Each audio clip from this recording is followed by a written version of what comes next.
ಮಳೆನ ನೋಡ್ಕೊತಾ ಇಲ್ಲಿ ಕುತ್ಕೊಂಡು ರಿಲ್ಯಾಕ್ಸ್ ಆಗ್ತಾ ಇದ್ರೆ ಆಹಾ ಎಷ್ಟು ಚೆನ್ನಾಗಿ ಅನ್ಸುತ್ತೆ ಗೊತ್ತಾ. ತುಂಬಾ ಚೆನ್ನಾಗಿದೆ. ಬೇಸಿಗೆ ಬಂತು ಅಂದರೆ ಸಂಡಿಗೆಗಳು ಜಾಸ್ತಿ ಮಾಡೋದು, ಇನ್ನು ಮಳೆಗಾಲ ಬಂತು ಅಂದರೆ ಈ ಕುರ್ಕುಲ್ ತಿಂಡಿ ಅಂತ ಹೇಳ್ತಾರಲ್ಲ, ಸೊ ಅದನ್ನು ಮಾಡ್ಕೊಳ್ಳೋದು.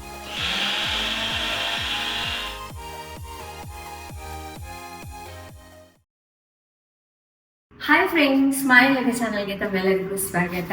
ಸೊ ಈಗ ತಾನೇ ಕೆಲಸ ಮುಗಿಸ್ಕೊಂಡು ಬಂದೆ ಆಫೀಸಿಂದ, ಸ್ವಲ್ಪ ರಿಲ್ಯಾಕ್ಸ್ ಆಗೋಣ ಅಂತ. ನೀರು ಮಲಗಿದ್ದಾನೆ, ನಾನು ಇಲ್ಲೇ ಕುತ್ಕೊಂಡು ರಿಲ್ಯಾಕ್ಸ್ ಆಗ್ತೀನಿ. ಇಲ್ಲಿ ಹೆಂಗಿದೆ ಗೊತ್ತಾ, ಕೆಳಗಡೆ ಒಂಥರ ವಾತಾವರಣ, ಇಲ್ಲಿ ಮೇಲ್ಗಡೆ ಇದು ಒಂಥರ ವಾತಾವರಣ. ಕೆಳಗಡೆ ಕಂಪ್ಲೀಟಾಗಿ ಬ್ಲ್ಯಾಕ್ ಟೈಲ್ಸ್ ಇರೋದ್ರಿಂದ ಗ್ರಾನೈಟ್ಸ್ ಅದಷ್ಟಾಗಿ ಹೈಲೈಟ್ ಆಗಿ ಕಾಣೋದಿಲ್ಲ ಕೆಲವೊಂದು ವಸ್ತುಗಳು. ಬಟ್ ಇಲ್ಲಿ ಬಂದ್ಬಿಟ್ರೆ ಮೇಲ್ಗಡೆ ಸ್ವಲ್ಪ ಲಕ್ಸುರಿಯಸ್ ಆಗಿರುತ್ತೆ, ಕುತ್ಕೊಂಡಿರೋ ಫೀಲ್ ಕೂಡ ಅಷ್ಟೇ ಒಂಥರ ಲಕ್ಸುರಿಯಸ್ ಆಗಿರುತ್ತೆ, ಚೆನ್ನಾಗಿರುತ್ತೆ. ಸೊ ಹೀಗಿರೋದು ಒಂಥರ ಚೆನ್ನಾಗೇ ಅನ್ಸುತ್ತೆ. ಇಲ್ಲಾಂದ್ರೆ ಎರಡೂ ಸೇಮ್ ಆಗ್ಬಿಟ್ರೆ ಏನಾಗುತ್ತೆ ಗೊತ್ತಾ, ಏನ್ ಡಿಫ್ರೆನ್ಸೇ ಗೊತ್ತಾಗೋದಿಲ್ಲ. ಅದಲ್ಲದೆ ಈಗ ಸ್ವಲ್ಪ ಲೈಟ್ ಆಗಿ ಮಳೆ ಬೇರೆ ಬರ್ತಾ ಇದೆ. ಸೊ ಆ ಮಳೆನ ನೋಡ್ಕೊತಾ ಇಲ್ಲಿ ಕುತ್ಕೊಂಡು ರಿಲ್ಯಾಕ್ಸ್ ಆಗ್ತಾ ಇದ್ರೆ ಆಹಾ ಎಷ್ಟು ಚೆನ್ನಾಗಿ ಅನ್ಸುತ್ತೆ ಗೊತ್ತಾ. ಅದಲ್ಲದೆ ಈಗ ಚಳಿಗಾಲ ಸ್ಟಾರ್ಟಿಂಗ್ ಅಲ್ವಾ, ಚೆನ್ನಾಗಿ ಅನ್ಸತ್ತೆ. ಅದಲ್ಲದೆ ನಿದ್ದೆ ಬೇರೆ ಬಂದ್ಬಿಡುತ್ತೆ, ಎಂಜಾಯ್ ಮಾಡ್ಬೇಕಂತ ಅನ್ಸತ್ತೆ. ಇನ್ನು ಹೋಗ್ತಾ ಹೋಗ್ತಾ ಅದು ಸ್ವಲ್ಪ ಇರಿಟೇಟ್ ಫೀಲ್ ಆಗ್ತೀವಿ, ಯಾಕೆಂದ್ರೆ ಸ್ವಲ್ಪ ದಿವಸ ಚೆನ್ನಾಗಿ ಅನ್ಸುತ್ತೆ, ಆಮೇಲೆ ಆ ಚಳಿ ಅಂದ್ರೆ ಒಬ್ಬ ಚಳಿನ ಕೈ ನೋವು ಕಾಲು ನೋವು ಅಂತೇಳಿ ಒಂದ್ ಕಡೆ ಕುತ್ಕೊಂಡ್ಬಿಡ್ತೀವಿ. ಅದಕ್ಕಾಗಿ ಈ ಜಾಗ ಇದೆ ನೋಡಿ, ಆ ವಾತಾವರಣ ಎಂಜಾಯ್ ಮಾಡ್ಲಿಕ್ಕೆ ಇದು ಚೆನ್ನಾಗಿದೆ. ಅಂಡ್ ಇನ್ನು ನಮ್ಮ ಫ್ಯಾಮಿಲಿ ಫೋಟೋ ಒಂದು ಹಾಕ್ಸಿದ್ವಿ, ಇಲ್ಲಿ ಒಳ್ಳೆ ಸ್ಪಾಟ್ ಸಿಕ್ತು, ಚೆನ್ನಾಗಿದೆ ಇಲ್ಲಿ ನೋಡೋಕ್ಕೂ ಕೂಡ. ಕೆಲವೊಂದು ವಾಲ್ಗೆ ಇಟ್ಟು ನೋಡಿದ್ವಿ, ಅಷ್ಟಾಗಿ ಏನು ಚೆನ್ನಾಗಿ ಕಾಣಿಸ್ಲಿಲ್ಲ, ಬಟ್ ಇಲ್ಲಿ ಮಾತ್ರ ಸೂಪರ್ ಆಗಿದೆ. ಇನ್ನೊಂದೇನ್ ಗೊತ್ತಾ, ದೀರುನ ನಾವು ಇಲ್ಲಿಂದ ಕರ್ಕೊಂಡ್ಬರ್ತೀವಲ್ಲ, ಹಾ ಅಂತ ಹೇಳಿ ತೋರಿಸ್ತಾನೆ ಅವನು, ನನ್ಗೆ ಏನ್ ಅರ್ಥ ಆಗುತ್ತೋ ಗೊತ್ತಿಲ್ಲ, ಅಂತಿರ್ತಾನೆ ಅವನು. ಒಂದ್ ಸ್ವಲ್ಪ ದೊಡ್ಡವನಾದ್ಮೇಲೆ ಆಯ್ತಿನ ಎಲ್ಲದೂ ಹೇಳ್ಕೊಳ್ತಾ ಬರ್ತಾನೆ, ಅದು ಅವರು ಇವರು ಇದು ನಾನು ಅಂತ ಹೇಳ್ಬಿಟ್ಟು. ಎಲ್ಲರೂ ಅವ್ರವ್ರ ಮನೆಗಳಲ್ಲಿ ಒಂದೊಂದು ಸೀಸನ್ಗೆ ಒಂದೊಂದು ಥರದ ಅಡುಗೆಗಳನ್ನ ಮಾಡ್ಕೊಳ್ತೀವಲ್ವಾ. ಸೊ ಈಗ ಬೇಸಿಗೆ ಬಂತು ಅಂದರೆ ಸಂಡಿಗೆಗಳು ಜಾಸ್ತಿ ಮಾಡೋದು, ಇನ್ನು ಮಳೆಗಾಲ ಬಂತು ಅಂದರೆ ಈ ಕುರ್ಕುಲ್ ತಿಂಡಿ ಅಂತ ಹೇಳ್ತಾರಲ್ವ, ಸೊ ಅದನ್ನು ಮಾಡ್ಕೊಳ್ಳೋದು.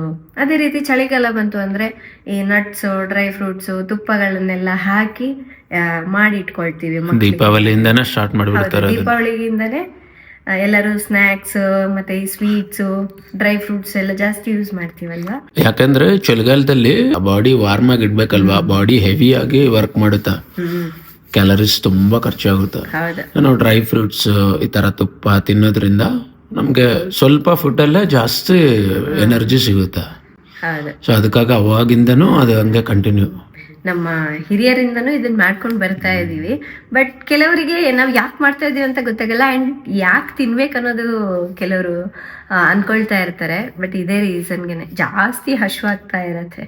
ಅದು ಇದು ಹಾಳ ಮುಳ ತಿನ್ನೋದಕ್ಕಿನ್ನ ಮನೇಲಿ ಏನ್ ಮಾಡ್ಬಿಡ್ತಾರೆ ಗೊತ್ತಾ, ಸರಿ ತುಪ್ಪ ಹಾಕಿ ಡ್ರೈ ಫ್ರೂಟ್ಸ್ ಹಾಕಿ ಏನಾದ್ರು ಒಂದ್ ಮಾಡಿಟ್ರೆ ಒಂದು ಉಂಡೆ ತಿಂದ್ರೆ ಸಾಕು, ನಮ್ಗೆ ಎನರ್ಜಿ ಸಿಗತ್ತೆ, ಜೊತೆಗೆ ಬೇಗ ಹಶ್ವ ಆಗೋದಿಲ್ಲ, ನಮ್ಮ ರೋಗ ನಿರೋಧಕ ಶಕ್ತಿ ಹೆಚ್ಚತ್ತೆ, ಇನ್ನು ಮತ್ತೆ ಹೆಲ್ದಿಯಾಗೂ ಇರ್ತೀವಿ. ಇನ್ನೊಂದೇನ್ ಗೊತ್ತಾ, ಚಳಿ ಇರುತ್ತಲ್ವಾ ಹ್ಯೂಮನ್ ಬಾಡಿಗೆ, ಅಂದ್ರೆ ತುಂಬಾ ಚಳಿ ಇದ್ರೆ ಮತ್ತೆ ರೋಗ ಬರುತ್ತೆ. ಸೊ ಇದು 25ಗಿಂತ ಕಡಿಮೆ ಟೆಂಪರೇಚರ್, ಒಂದು 18ಗಿಂತ ಮೇಲೆ 25ಗಿಂತ ಕಡಿಮೆ ಇರುತ್ತಲ್ಲ, ಅವ್ರ ಸ್ಕಿನ್ ಟೋನ್ ಎಲ್ಲ ಚೇಂಜ್ ಆಗೋದು.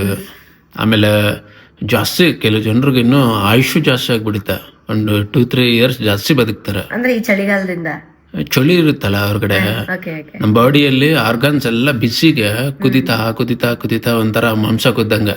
ಅವ್ರು ಹೇಳ್ತಾರೆ, ಎಕ್ಸ್ಪ್ಲೈನ್ ಮಾಡ್ತಿರ್ತಾರೆ ರಾಜಧಾನಿಗೆಲ್ಲ ಕುದ್ಬಿಟ್ಟು ಅದು 100 ಇಯರ್ಸ್ಗೆ ಸತ್ತೋಗೋತಾರ, ಒಂದು 80 ಇಯರ್ಸ್ಗೆ ಅದು ಫುಲ್ಲು ಮೆತ್ತಗಾಗಿ ಎಲ್ಲ ಜೋತ್ ಬಿದ್ಬಿಡುತ್ತೆ. ಯಾರು ಚಳಿ ವಾತಾವರಣದಲ್ಲಿ ಇರ್ತಾರಲ್ವಾ, ಈಗ ನೋಡಿ ಕೊರಿಯನ್ಸ್, ಈ ಕಡೆ ಅಂಟಾರ್ಟಿಕಾ ಸೈಡ್ ಅವರು, ಮಿಚಿಗನ್, ರಷ್ಯನ್ಸ್ ಈ ಕಡೆ ಸೈಡ್ ಇರ್ತಾರಲ್ವಾ, ಅವ್ರ ಸ್ಕಿನ್ ಸ್ವಲ್ಪ ಇಂಪ್ರೂವ್ ಇರುತ್ತೆ. ಆಮೇಲೆ ಸೊಳ್ಳೆ ಇರಲ್ಲ, ತುಂಬಾ ವಿಧವಾದ ಬ್ಯಾಕ್ಟೀರಿಯಾಸ್ ಅಷ್ಟೊಂದು ಚಳಿಯಲ್ಲಿ ಬದುಕಲ್ಲ, ಅದು ಒಂದು ಬೆನಿಫಿಟ್. ಮತ್ತೆ ಕೆಲವೊಂದು ಬ್ಯಾಕ್ಟೀರಿಯಾ ಬದುಕುತ್ತೆ ಚೆನ್ನಾಗಿ, ಬಿಸಿಲಲ್ಲಿ ಬದುಕಲ್ಲ. ಅಂದ್ರೆ ಬೆನಿಫಿಟ್ ಇದೆ, ಪ್ರೋಸ್ ಇದೆ, ಕಾನ್ಸ್ ಇದೆ. ಬಟ್ ಚಳಿಯಲ್ಲಿ ಇರೋದ್ರಿಂದ ಬೆನಿಫಿಟ್ಸ್ ಜಾಸ್ತಿ, ಬಾಡಿ ಜಲ್ದಿ ಹಾಳಾಗಲ್ಲ, ತುಂಬಾ ದಿವಸ ಜಾಸ್ತಿ ಇರ್ತೀವಿ, ಸ್ವಲ್ಪ ಆಯುಷ್ಯನು ಬೆಳೆಯುತ್ತೆ. ಹಾಗಂತ ಹೇಳ್ಬಿಟ್ಟು ಹಾಳು ಮುಳ ಎಲ್ಲ ತಿನ್ನಕ್ ಆಗೋದಿಲ್ಲ, ಹೆಲ್ದಿ ಆಗಿರೋದನ್ನೇ ತಿನ್ಬೇಕು. ಹೌದು. ಸೊ ಎಲ್ಲೇ ಇದ್ರು ಬಿಸಿಲಿದ್ರು ಚಳಿ ಇದ್ರು ವರ್ಕೌಟ್ ಚೆನ್ನಾಗಿ ಮಾಡಬೇಕು. Life style healthy life style follow ಮಾಡಿದ್ರೆ ಆಟೋಮೆಟಿಕ್ ಆಗಿ ಚೆನ್ನಾಗಿರ್ತೀವಿ. ಹೌದು. ಸೊ ಅದಕ್ಕಾಗಿ ನಮ್ಮ ಫ್ಯಾಮಿಲಿಗೋಸ್ಕರ ಅಂತ ಹೇಳ್ಬಿಟ್ಟು ಈ ಚಳಿಗಾಲದಲ್ಲಿ ಕೆಲವೊಂದು ಸ್ನ್ಯಾಕ್ಸ್ಗಳನ್ನೆಲ್ಲ ಮಾಡಿಟ್ಕೊಳ್ತೀನಿ. ಅಂದರೆ ನಾನು ಕೆಲವು ದಿವಸಕ್ಕೆ ಆಗೋಷ್ಟು ಸ್ನ್ಯಾಕ್ಸ್ನ ಮಾಡಿಡ್ತೀನಿ, ಅದು ಖಾಲಿ ಆದಮೇಲೆ ಮತ್ತೆ ಬೇರೆದು ಮಾಡ್ಕೊಳ್ತೀನಿ. ಅದೇ ರೀತಿಯಾಗಿ ಇವತ್ತು ಡ್ರೈ ಫ್ರೂಟ್ಸು ತುಪ್ಪ ಎಲ್ಲ ಮನೇಲಿದೆ, ಹಾಗಾಗಿ ಅದನ್ನು ಬಳಸ್ಬಿಟ್ಟು ನಮಗೆ ಒಂದು ಥರದ ಸ್ನ್ಯಾಕ್ಸ್ ಮತ್ತು ಮಕ್ಕಳಿಗೆ ಒಂದು ಥರದ ಸ್ನ್ಯಾಕ್ಸ್ನ ಮಾಡಿಟ್ಕೊಳ್ಳೋಣ ಅಂತ. ಸರಿ, ಇನ್ನೇನು ಅದನ್ನು ಹೋಗಿ ರೆಡಿ ಮಾಡ್ಕೊಳ್ತೀನಿ, ಹಾಗೆ ನಿಮ್ಮ ಜೊತೆನೂ ಶೇರ್ ಮಾಡ್ತೀನಿ ಏನು ಮಾಡ್ತಾ ಇದ್ದೀನಿ ಅಂತ. ಸೊ ಇಂಥದ್ದೆಲ್ಲ ಮಕ್ಳಿಗೆ ನಾವು ಅಭ್ಯಾಸ ಮಾಡಿಸೋದ್ರಿಂದ ತುಂಬ ಒಳ್ಳೆಯದು. ನಾವು ಅಷ್ಟೇ ಹೆಲ್ದಿ ರೂಟೀನ್ ಫಾಲೋ ಮಾಡೋದಲ್ಲ, ನಮ್ಮ ಮಕ್ಕಳಿಗೂ ಕೂಡ ಫಾಲೋ ಮಾಡೋದನ್ನು ನಾವು ಅಭ್ಯಾಸ ಮಾಡಿಸ್ಬೇಕಲ್ವ. ಅದಕ್ಕಾಗಿ ಚಿನ್ನಿಮಾಗ ನಾನು ಚಿಕ್ಕ ವಯಸ್ಸಿನಿಂದನೇ ಇದನ್ನು ಕಲಿಸ್ಕೊಂಡು ಬರ್ತಾ ಇದ್ದೀನಿ. ಸರಿ, ನಾನು ನನ್ನ ಮಗಳು ಹೋಗಿ ಎಲ್ಲ ರೆಡಿ ಮಾಡ್ತೀವಿ. ವಿಂಟರ್ ಬಂತು ಅಂದರೆ ಅದು ಇದು ತಿನ್ನಕ್ಕೆ ನಮ್ಮ ಮನೇಲಿ ಕೇಳ್ತಾನೆ ಇರ್ತಾರೆ. ಚಿನ್ನಿಮಾ ಕೂಡ ಅಷ್ಟೇ, ಏನಾದರೂ ತಿಂತಾನೆ ಇರಬೇಕು. ಸೊ ಅದಕ್ಕಾಗಿ ಅವಳಿಗೆ ನಮಗೆ ಅಂತ ಹೇಳ್ಬಿಟ್ಟು ಎಲ್ಲ ಡ್ರೈ ಫ್ರೂಟ್ಸ್ ಎಲ್ಲ ರೆಡಿ ಮಾಡ್ಕೊಂಡಿದ್ದೀನಿ. ಈ ಚಳಿಗಾಲದಲ್ಲಿ ಯೂಶ್ವಲಿ ಡ್ರೈ ಫ್ರೂಟ್ಸು ಮತ್ತು ತುಪ್ಪನ ಹಾಕಿ ಅಡುಗೆಗಳನ್ನ ಮಾಡ್ಕೊಂಡು ತಿಂತಾ ಇರ್ತಾರೆ. ಸೊ ನಮ್ಮ ಮನೇಲಿ ಕೂಡ ಅದೇ ರೀತಿಯಾಗಿ ನಾನು ಮಾಡ್ತೀನಿ. ಯೂಶ್ವಲಿ ಈ ಥರದ್ದೆಲ್ಲ ತಿನ್ನೋದ್ರಿಂದ ರೋಗ ನಿರೋಧಕ ಶಕ್ತಿ ಹೆಚ್ಚುತ್ತೆ, ಹಾಗೆ ಎಲುಬುಗಳಿಗೆ ತುಂಬಾ ಒಳ್ಳೆಯದು, ಸ್ಕಿನ್ಗೆ ಒಳ್ಳೆಯದು, ತಲೆ ಕೂದಲು ಬೆಳಿಲಿಕ್ಕೆ ತುಂಬಾ ಒಳ್ಳೆಯದು. ಓವರಾಲ್ ಆಗಿ ಹೇಳಬೇಕು ಅಂದರೆ ನಮ್ಮ ಶರೀರಕ್ಕೆ ಇದು ಒಂದು ಒಳ್ಳೆ ಫುಡ್ ಅಂತ ಹೇಳ್ಬೋದು. ನಮ್ಮ ಮನೇಲಿ ಏನು ಗೊತ್ತಾ, ಒಂದು ತಿಂತಾರೆ ಒಂದು ತಿನ್ನೋದಿಲ್ಲ. ಸೊ ಅದೇ ಮಿಕ್ಸ್ ಮಾಡಿಬಿಟ್ರೆ ಎಲ್ಲದು ಕಂಪ್ಲೀಟ್ ಆಗಿ ತಿಂತಾರೆ. ಹಾಗಾಗಿ ನಾನು ಈ ಚಳಿಗಾಲದಲ್ಲಿ ಇಂಥ ರೆಸಿಪಿಗಳನ್ನೆಲ್ಲ ಜಾಸ್ತಿ ಮಾಡಿಟ್ಕೊಳ್ತೀನಿ. ಯಾವಾಗ ಕೇಳ್ತಾರ ಪಟ್ಟಂತ ಹೋಗಿ ನಾನೇ ತಂದು ಕೊಟ್ಬಿಡ್ತೀನಿ. ಸೊ ಒಂದ್ಸಲ ಟೇಸ್ಟ್ ತೋರಿಸಿದ್ರೆ ಆಯ್ತು, ನೆಕ್ಸ್ಟ್ ಟೈಮಿಂದ ಅವರೇ ಬಂದು ತೊಗೊಂಡು ತಿಂತಾರೆ. ಇಂಥದ್ದನ್ನು ಮಾಡಬೇಕಾದ್ರೆ ಅದರ ಅರೋಮಾ ಟೇಸ್ಟ್ ಚೆನ್ನಾಗಿರ್ಬೇಕಲ್ವಾ, ಅದಕ್ಕೋಸ್ಕರನೇ ನಾನು ಒಂದು ಸ್ಪೆಷಲ್ ಗೀಯನ್ನು ಯೂಸ್ ಮಾಡ್ತೀನಿ. ಇದನ್ನು ಗಿರ್ ಹಸುವಿನ ಹಾಲಿನಿಂದ ಮಾಡಿರ್ತಾರೆ. ಇದು ತುಂಬಾ ಫೇಮಸ್, ಹಾಗೆ ತುಂಬಾ ಹೆಲ್ದಿ ಅಂತ ಕೂಡ ಹೇಳ್ತಾರೆ.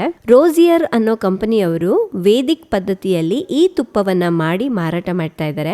ಇದು ತುಂಬಾ ರುಚಿಯಾಗಿರುತ್ತೆ, ಹಾಗೆ ಇದನ್ನ A2 ತುಪ್ಪ ಅಂತಾನೂ ಕೂಡ ಕರೀತಾರೆ. ಫಸ್ಟ್ ಈ ಡ್ರೈ ಫ್ರೂಟ್ಸ್ನೆಲ್ಲ ಒಂದ್ಸಲ ಡ್ರೈ ರೋಸ್ಟ್ ಮಾಡ್ಕೊಂಡ್ಬಿಡೋಣ. ನಾನಿಲ್ಲಿ ಪಿಸ್ತಾ ಮತ್ತೆ ವಾಲ್ನಟ್ ತಗೊಂಡಿದ್ದೀನಿ, ಇದನ್ನ ಮಾಡ್ಕೊಳ್ತೀನಿ ಫಸ್ಟ್.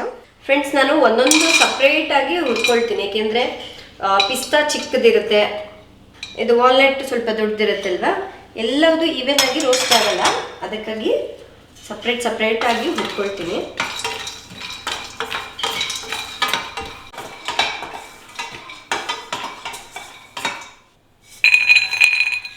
ಆಮೇಲೆ ವಾಲ್ನಟ್ಸ್ ಇದನ್ನ ಕೂಡ ಹುರ್ಕೋಬೇಕು.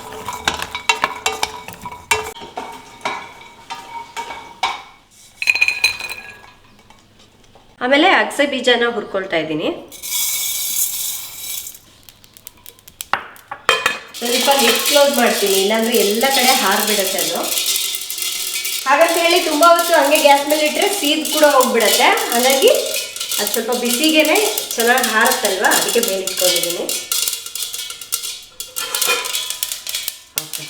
ನೋಡಿ, ಇದನ್ನ ಕೂಡ ಹುರಿದ್ಬಿಟ್ಟು ಹಾಕೋತಾ ಇದ್ದೀನಿ.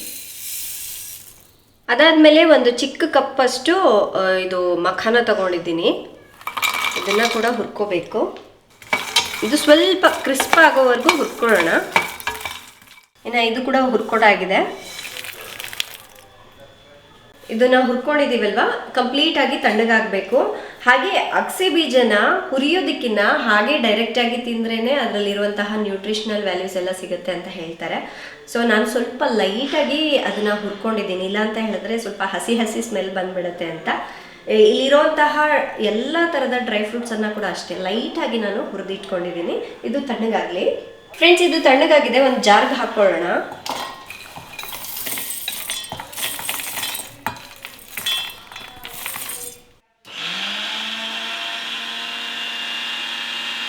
ಇದನ್ನ ರುಬ್ಕೊಳ್ಳುವಾಗ ತೀರಾ ಸಣ್ಣ ರುಬ್ಕೋಬಾರ್ದು, ಅಲ್ಲಲ್ಲಿ ಸ್ವಲ್ಪ ತರ್ತರಿ ಆಗಿರಬೇಕು. ನೋಡಿ, ಈ ರೀತಿಯಾಗಿ ಇದು ರುಬ್ಬಿರೋದನ್ನ ಒಂದು ಬೌಲ್ಗೆ ಹಾಕೊಳ್ಳೋಣ. ಆಮೇಲೆ ಡೇಟ್ಸ್ನ ಸೀಡ್ಸ್ ತೆಗೆದ್ಬಿಟ್ಟು ಇದನ್ನ ಕೂಡ ಗ್ರೈಂಡ್ ಮಾಡ್ಕೋಬೇಕು. ಸೊ ಇದನ್ನ ಕೂಡ ಈ ಬೌಲ್ಗೆನೆ ಹಾಕೊಳ್ಳೋಣ. ಈ ರೀತಿ ಎಲ್ಲದೂ ರುಬ್ಕೊಂಡು ಒಂದು ಬೌಲಿಗೆ ಹಾಕ್ಕೊಳ್ಬೇಕು. ಅದಾದಮೇಲೆ ಇದಕ್ಕೆ ತುಪ್ಪನ ಹಾಕಿ ಮಿಕ್ಸ್ ಮಾಡ್ಕೊಳ್ಳೋಣ. ಈ ರೋಸಿಯರ್ ಗೀ 100% ನ್ಯಾಚುರಲ್, ಯಾವುದೇ ರೀತಿ ಕೆಮಿಕಲ್ಸ್, ಪ್ರಿಸರ್ವೇಟಿವ್ಸ್, ಆರ್ಟಿಫಿಷಿಯಲ್ ಅಡಿಕ್ಟಿವ್ಸ್ ಏನು ಬಳಸಿರೋದಿಲ್ವಂತೆ. ಅಂದರೆ ಚೆನ್ನಾಗಿ ಕಾಣಿಸ್ಬೇಕು ಅಂತ ಕಲರ್ ಹಾಕೋದು, ಫ್ಲೇವರ್ ಬರಬೇಕು ಅಂತ ಹೇಳಿ ಅದು ಇದು ಹಾಕೋದು ಏನು ಮಾಡೋದಿಲ್ವಂತೆ. ಸೊ ಈ ರೋಸಿಯರ್ ತುಪ್ಪವನ್ನು ತಿನ್ನೋದ್ರಿಂದ ಈಸಿಯಾಗಿ ಡೈಜೆಸ್ಟ್ ಆಗುತ್ತೆ, ಒಳ್ಳೆ ಒಳ್ಳೆ ವಿಟಮಿನ್ಸ್ ಸಿಗುತ್ತೆ.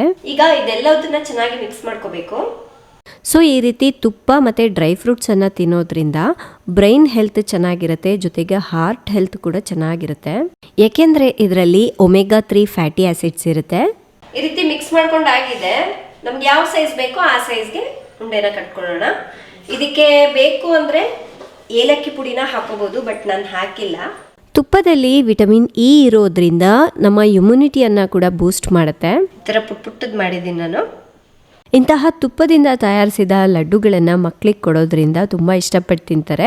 ಹಾಗೆ ಅವರ ಎಲುಬುಗಳಿಗೂ ಕೂಡ ತುಂಬ ಒಳ್ಳೆಯದಿದು. Friends, laddu ready.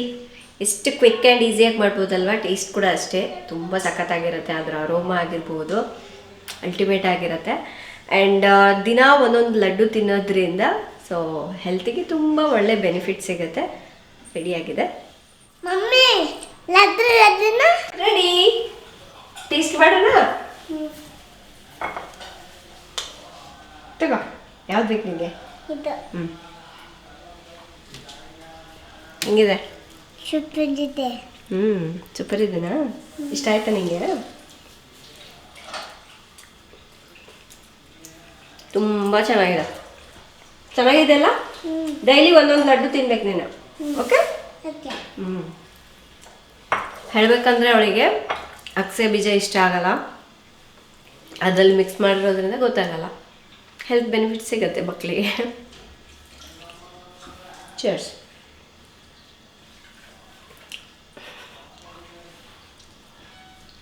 ಫ್ರೆಂಡ್ಸ್, ಇನ್ನೊಂದು ಸ್ವಲ್ಪ ಟೈಮ್ ಇದೆ, ಹಾಗಾಗಿ ಇನ್ನೊಂದು ಸ್ನ್ಯಾಕ್ಸ್ ಕೂಡ ಮಾಡ್ಕೊಂಡ್ಬಿಡ್ತೀನಿ ನಾನು. ಫಸ್ಟು ಒಂದು ಪ್ಯಾನ್ಗೆ 1 ಸ್ಪೂನಷ್ಟು ತುಪ್ಪನ ಹಾಕೋಬೇಕು. 1 ಕಪ್ನಷ್ಟು ಗೋಡಂಬಿನ ತಗೊಂಡಿದ್ದೀನಿ. ಇದು ಚೆನ್ನಾಗಿ ಕ್ರಿಸ್ಪ್ ಆಗೋವರೆಗೂ ಹುರ್ಕೋಬೇಕು.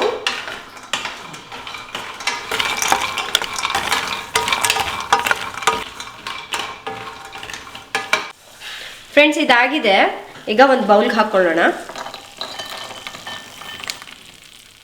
ಇದಕ್ಕೆ ಅರಿಶಿನ ಪುಡಿ, ಖಾರದ ಪುಡಿ, ಉಪ್ಪು, ಚಾಟ್ ಮಸಾಲ ಹಾಗೆ ಆಮ್ಚೂರ್ ಪೌಡರನ್ನು ಹಾಕಿ ಮಿಕ್ಸ್ ಮಾಡ್ಕೋಬೇಕು. ಸೊ ಈ ರೀತಿ ತುಪ್ಪದಿಂದ ಅಡುಗೆಗಳನ್ನು ಮಾಡಿ ತಿನ್ನೋದ್ರಿಂದ ಚರ್ಮಕ್ಕೂ ತುಂಬ ಒಳ್ಳೆಯದು, ಹಾಗೆ ಬ್ಲಡ್ ಸರ್ಕ್ಯುಲೇಷನ್ ಕೂಡ ತುಂಬ ಚೆನ್ನಾಗಾಗತ್ತೆ ಅಂತ ಹೇಳ್ತಾರೆ. ಫ್ರೆಂಡ್ಸ್, ಮಸಾಲ ಕಾಜು ರೆಡಿಯಾಗಿದೆ. ಇದು ಇವಾಗಲೇ ಖಾಲಿ ಆಗಿಬಿಡುತ್ತೆ, ಎಲ್ಲರಿಗೂ ಟೀ ಜೊತೆ ಸರ್ವ್ ಮಾಡೋದೆ. ಸೊ ನಾನು ಟೇಸ್ಟ್ ಮಾಡಿ ಹೇಳ್ತೀನಿ. ಚೆನ್ನಾಗಿದೆ, ಕ್ರಿಸ್ಪಿ. ಈಗ ಸದ್ಯಕ್ಕೆ ನಾನು ಇದರಲ್ಲಿ ಸ್ಟೋರ್ ಮಾಡಿ ಇಟ್ಟಿರ್ತೀನಿ. ಈ ರೀತಿ ಒಂದು 3 ಡೇಸ್ಗೆ ಆಗೋಂಗೆ ಮಾಡಿ ಇಟ್ಕೊಳ್ತೀನಿ ನಾನು. 3 ದಿವಸಕ್ಕೆಲ್ಲ ಖಾಲಿ ಮಾಡ್ಕೊಳ್ತೀವಿ. ಮತ್ತು ಫ್ರೆಶ್ ಆಗಿ ಬೇರೆ ಥರದ ಸ್ನ್ಯಾಕ್ಸ್ಗಳನ್ನ ಮಾಡ್ತೀನಿ. ನನಗೆ ಒಂದೇ ಸ್ನ್ಯಾಕ್ನ ಮಾಡಿಬಿಟ್ಟು ತಿಂಗಳಾಳುಗಟ್ಟಲೆ ಇಟ್ಕೊಂಡು ತಿನ್ಬೇಕಂದ್ರೆ ಇಷ್ಟ ಆಗಲ್ಲ.